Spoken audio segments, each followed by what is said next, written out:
Before he was a hero to kids and a multi-time world champion, John Cena was the doctor of thugonomics. He debuted in 2002 and was instantly put into feuds with big names like Kurt Angle, Chris Benoit, The Undertaker, and Brock Lesnar. He won his first United States Championship from The Big Show at WrestleMania 20, and his second following a best-of-5 series against Booker T. But it was the first feud following that second win that WWE would rather you forget. It was a storyline that closely echoed a real-life tragedy and left a sour taste in many fans' mouths, but could have also seen the WWE debut of an ECW legend. I am Luke Owen, and do you remember when John Cena was stabbed on SmackDown?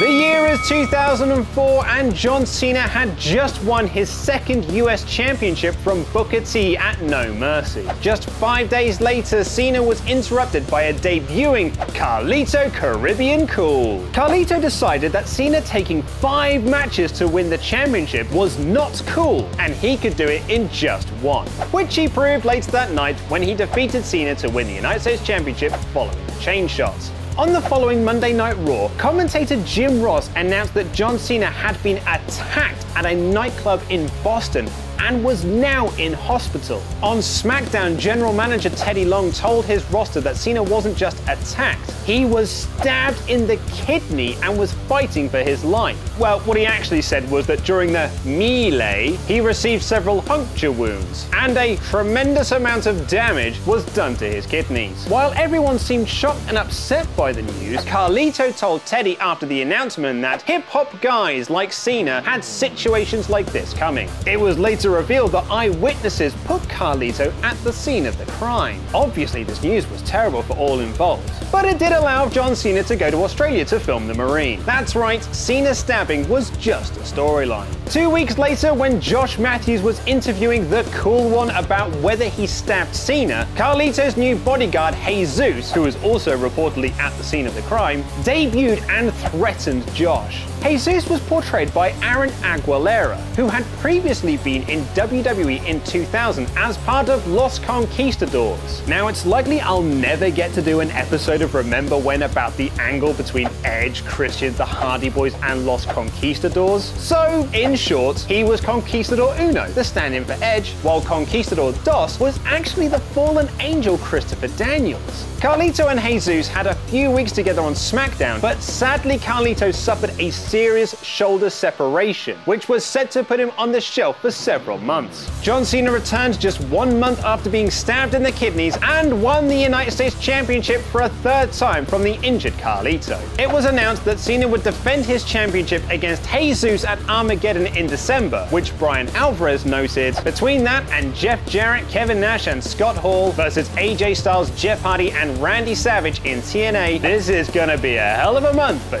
pay-per-view matches. Unsurprisingly, Cena beat Jesus at Armageddon and the angle was finished. John Cena went into a feud with JBL for the WWE Championship in the new year, Carlito feuded with Teddy Long, and Jesus, who was injured going into his match with Cena at Armageddon, had surgery and was released in April 2005. At the time, there were those who felt the storyline was very distasteful. In September that year, TNA wrestler Johnny Devine was involved in an altercation after a show and was stabbed in the stomach with major surgery implications. But there are also a lot of uncomfortable correlations between this storyline and the real-life death of Bruiser Brody. On July 26, 1988, Bruiser Brody was set to perform for WWC in Puerto Rico, a promotion run by Carlito's father, Carlos Colon. Former WWE manager and current TNA creative Dutch Mantell would later recall that something wasn't quite right about that night when they walked into the locker room, and neither Colon or Jose Gonzalez, who wrestled as the Invader, spoke to them.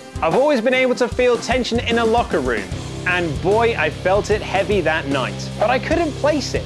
I didn't know where the tension was coming from. Later that night, Gonzalez allegedly asked Brody to step into the shower so they could talk business, and he stabbed him in the stomach with a butcher knife. The ambulance showed up 45 minutes later, and Brody died in the operating theater later that night. Gonzalez pleaded self-defense, walked free, and continued to wrestle until 2006. WrestleCrap put it best, noting the similarities between Brody's death and John Cena's stabbing. Given Jesus' shady past and the accusations from Teddy Long that he too had been in the club the night Cena was stabbed, the story became even more tasteless in its resemblance to the Brody case. Bruiser Brody had been stabbed by a Puerto Rican wrestler working for Carlos Colon, while John Cena had been stabbed by a Puerto Rican wrestler working for Carlito. One other interesting note from the John Cena storyline is that a lot of fans believe the case went unsolved, although it was heavily hinted that Jesus was the one who stabbed Cena. One person who claimed the storyline was set to continue into 2005 was ECW legend New Jack, who told the crowd at an IWA Mid-South show that he had signed a deal with WWE and would be revealed as the attacker. Nothing has been confirmed or denied since, but some fans believe this was just New Jack screwing rumors rather than struggling to come to a deal. Based on what we've been told, I would be highly skeptical of that being the case at this point. He would later claim this deal falling through was because of John Cena, who also kept him from working the ECW reunion show later that year. Well, it was either that or his multiple arrests. It could go either way. Hey, want to hear about some crazy Vince McMahon conspiracies? And what was the reason Dave Bautista quit WWE in 2010? Click these videos to the left to find out more. Press subscribe and support WrestleTalk on Patreon. I have been Luke Owen, and that was Remembering.